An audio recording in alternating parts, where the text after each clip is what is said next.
Un jeune brave, résilient et compétent. Il est là avec nous et il parle au nom des élèves du Sénégal et des étudiants. Merci.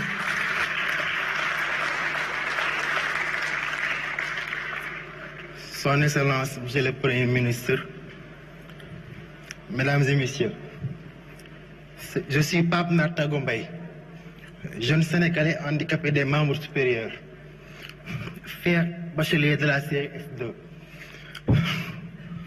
Aujourd'hui, parler devant vous est un symbole. La preuve qu'avec la volonté et le soutien nécessaire, l'handicap ne brise pas les rêves.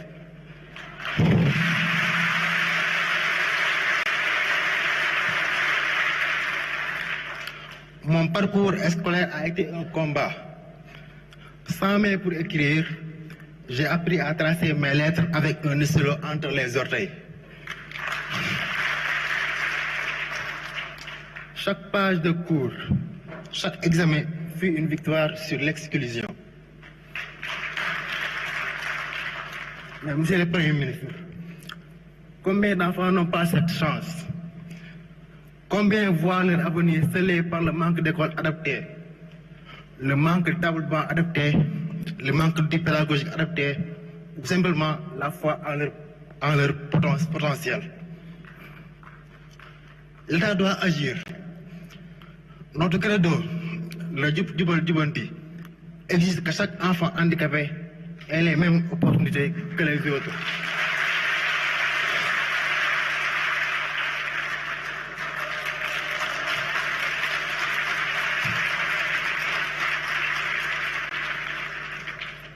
Votre plan de redressement économique et social sera historique s'il intègre l'éducation inclusive comme colonne vertébrale. Des écoles accessibles, rampes, classes équipées, des enseignants formés handicapés physiques, des bourses garanties pour éviter les abandons. Investir dans nos capacités, c'est investir dans un Sénégal prospère. Nos différences ne sont pas des freins, mais des forces qui diversifient l'intelligence collective.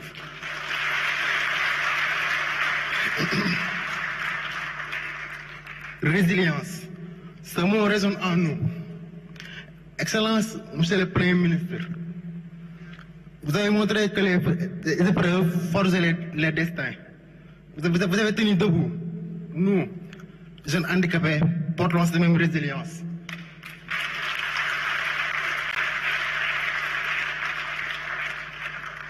Donnez-nous les outils et nous bâtirons.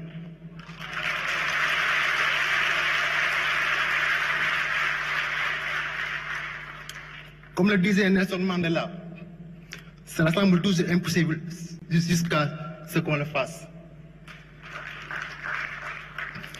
Hier, mon baccalauréat était un impossible, mais aujourd'hui, je vous parle. Demain, avec votre engagement, des milliers d'enfants handicapés deviendront ingénieurs, médecins ou ministres.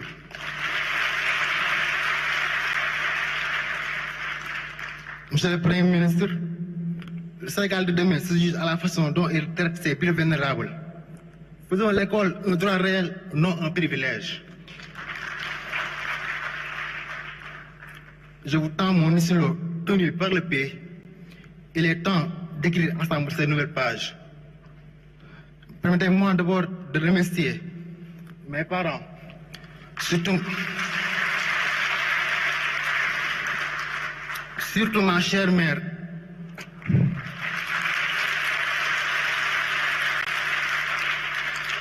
à ma famille, à mes professeurs et encadreurs, tous qui ont cru en moi, à mes capacités. Recevez ma reconnaissance éternelle.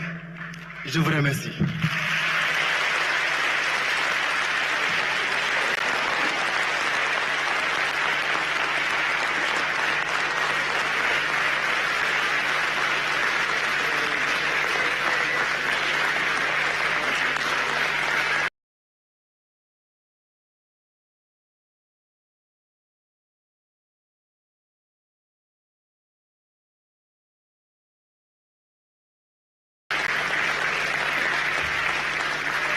Merci. Le Sénégal est fier de Nous avions donc là la première médaille gagnée de la performance, Monsieur Pape Nathan Gombaï, que nous remercions à nouveau, Mesdames, Messieurs.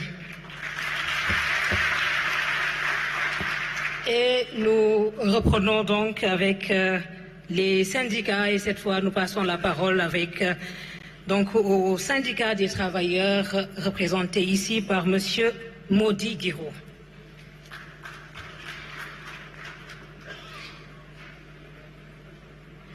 Et nous demanderons à Monsieur Moustapha Cissé de se présenter, le secrétaire général du SYNPICS, qui va prendre la parole au nom de la presse.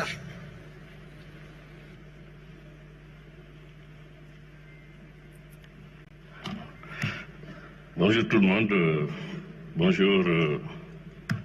Monsieur le Premier ministre, je voudrais tout d'abord vous féliciter pour cette rencontre extrêmement importante, mais également vous remercier pour nous avoir invités en tant que syndicat.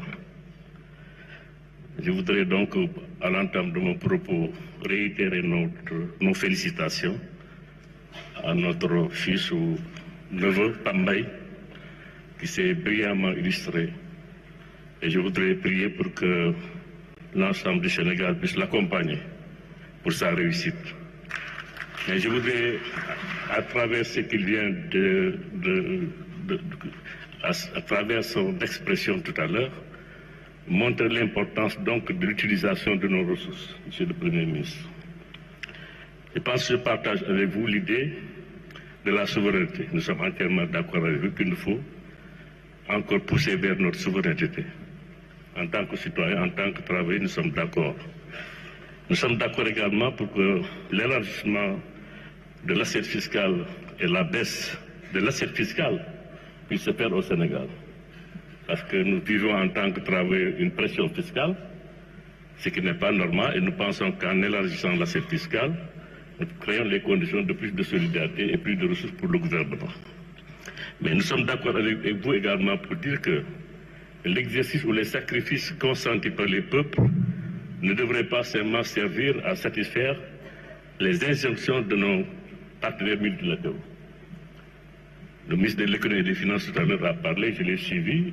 Je ne suis pas économiste, je suis un ouvrier. Mais les anciens ministres nous disaient souvent qu'il fallait mettre devant, en tout cas en matière de gestion macroéconomique, les ministres souvent ont l'habitude de mettre en place un carré pour lequel il y a la balance commerciale, la masse salariale, la dette et l'investissement. Ces arbitrages d'ordre nous montrent qu'il nous faut être d'accord avec vous également sur la productivité. Nous devons donc produire plus, produire mieux, faire en sorte que nos ressources augmentent, que nous puissions investir dans des secteurs, comme vous l'avez dit, sociaux, notamment l'éducation. Et une des priorités, c'est le secteur de l'éducation. Nous n'avons pas quelque chose de plus cher que nos enfants. C'est pourquoi nous devons, dès le bas âge, d'abord commencer par la petite enfance jusqu'au supérieur, pour que la majorité de nos ressources, une grande partie de nos ressources puisse servir à financer donc l'éducation. La santé. Vous l'avez dit, hein, je pense que moi en venant ici, j'étais un peu sceptique. J'ai dit, ils vont nous proposer un plan d'ajustement structurel qui va encore mettre pression sur nous en tant que travailleurs. Et nous sommes venus pour écouter. Mais j'étais agréablement surpris parce que le sens de ce que vous dites, toutes les économies seront redistribuées aux populations et aux populations.